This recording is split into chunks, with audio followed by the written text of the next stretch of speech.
Assalamualaikum warahmatullahi wabarakatuh. Perkenalkan saya Budi Sadi Pratama. Kali ini saya akan mempresentasikan tugas UAS teori informasi. Untuk soal pertama, apa prinsip inti teori informasi? Teori informasi adalah disiplin ilmu dalam bidang matematika, terapan yang berkaitan dengan kuantitasi data sehingga data atau informasi dapat disimpan dan dikirimkan tanpa kesalahan atau error. Berikut adalah beberapa prinsip inti dari teori informasi. Yang pertama ada entropi informasi yang sering dipakai sebagai alat dengan maksud biasanya digunakan dalam bit. Entropi adalah ukuran ketidakpastian yang terkait dalam variabel himpunan X. Kemudian ada kuantifikasi penyimpanan dan komunikasi informasi. eh, Pendekatan mereka untuk mempelajari pengodian informasi bersama dengan kuantifikasi penyimpanan dan komunikasi informasi. Kemudian ada interdisipliner. Teori ini merupakan titik temu dari bidang-bidang matematika, statistika, dan ilmu komputer. Kemudian selanjutnya implementasi. Ini berdampak langsung dengan berbagai bidang seperti misi ruang angkasa, pemahaman mengenai lubang hitam, eh, eh, serta teknologi komunikasi seperti jaringan komputer, internet, dan jaringan telepon genggam. Untuk soal nomor 2, bagaimana entropi berhubungan dengan teori informasi? Nah, entropi memiliki peran penting dalam teori informasi.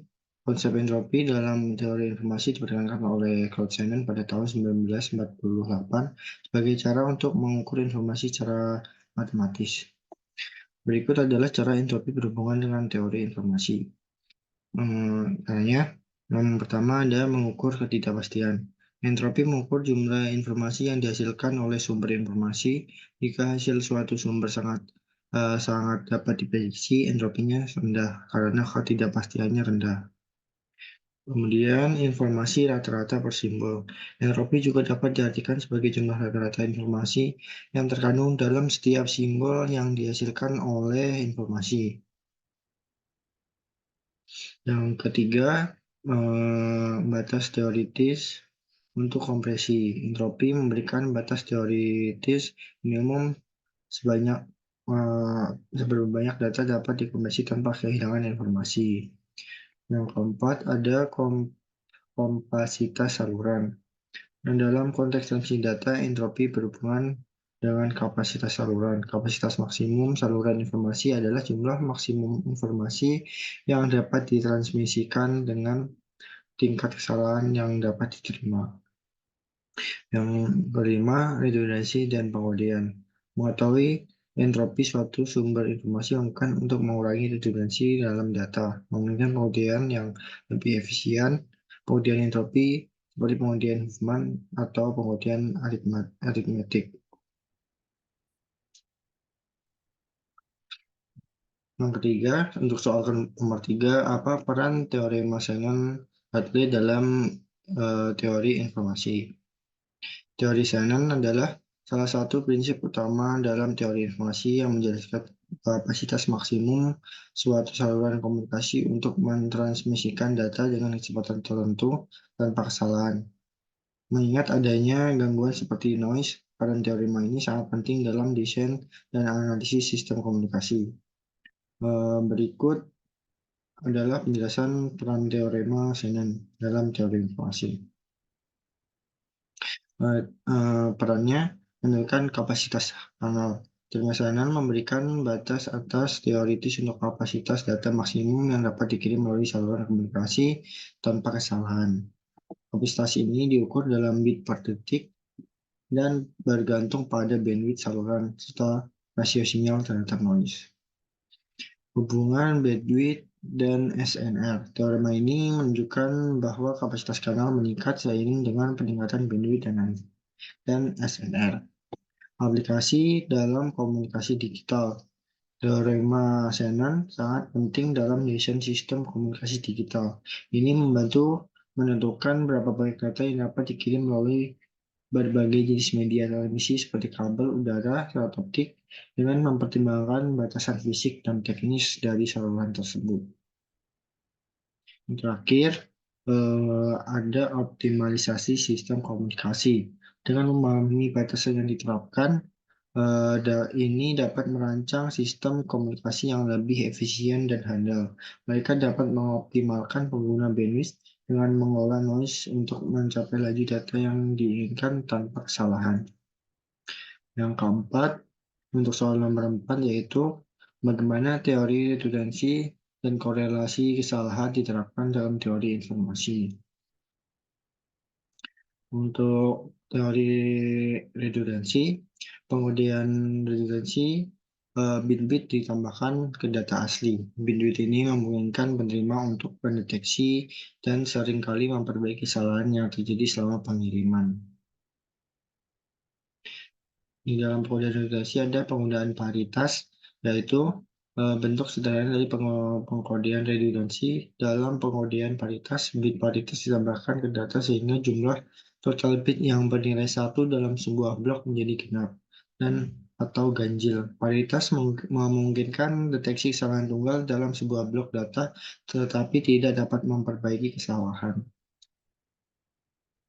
Kemudian, teori koreksi kesalahan ini melibatkan penggunaan bit redundansi untuk tidak hanya mendeteksi tetapi juga memperbaiki kesalahan dalam data yang diterima. Contohnya seperti kode pengoreksi kesalahan (ECC). Kode ini adalah teknik yang menggunakan bit redundansi untuk memperbaiki kesalahan data. Kemudian ada kode Reed Solomon, yaitu jenis ECC yang digunakan secara luas dalam berbagai aplikasi termasuk penyimpanan data, CD dan DVD, dan komunikasi modern dan kompresi data. Kode ini sangat efektif untuk memperbaiki kesalahan beras di mana beberapa bit berturut-turut terpengaruh oleh kesalahan. Ketiga, ada kode turbo dan kode LDPC. Kode turbo dan kode LDPC adalah teknik koreksi kesalahan yang digunakan dalam sistem komunikasi modern, seperti jaringan 4G dan 5G serta satelit. Kode ini menggunakan algoritma iteratif untuk memperbaiki kinerja mendekati batas kapasitas saluran yang diterapkan oleh teorema Shannon.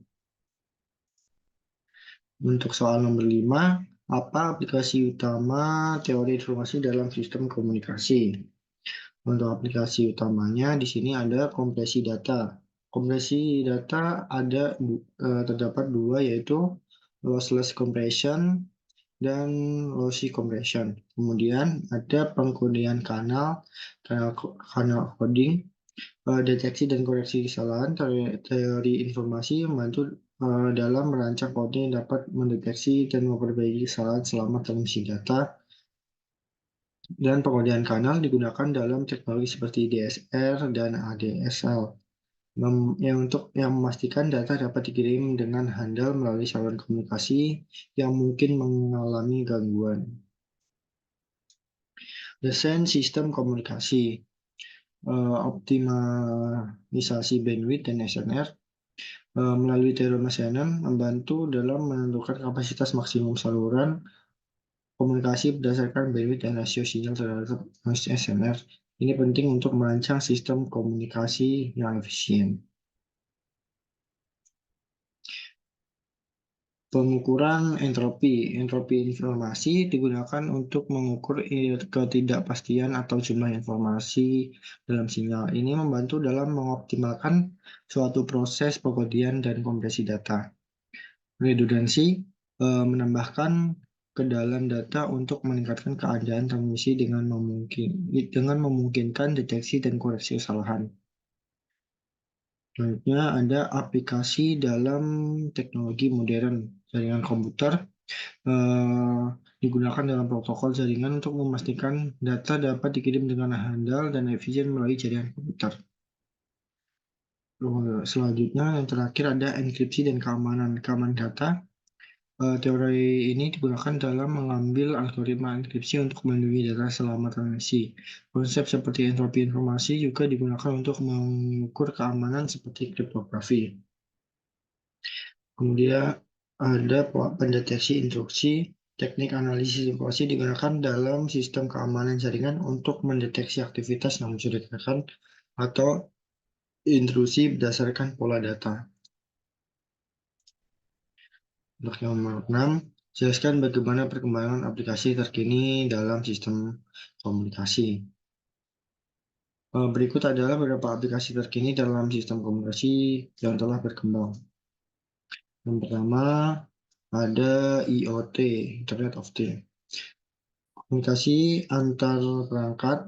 IoT memungkinkan perangkat saling berkomunikasi, bertukar data melalui internet. Contohnya yaitu aplikasi smart home device yang dapat dikendalikan melalui smartphone.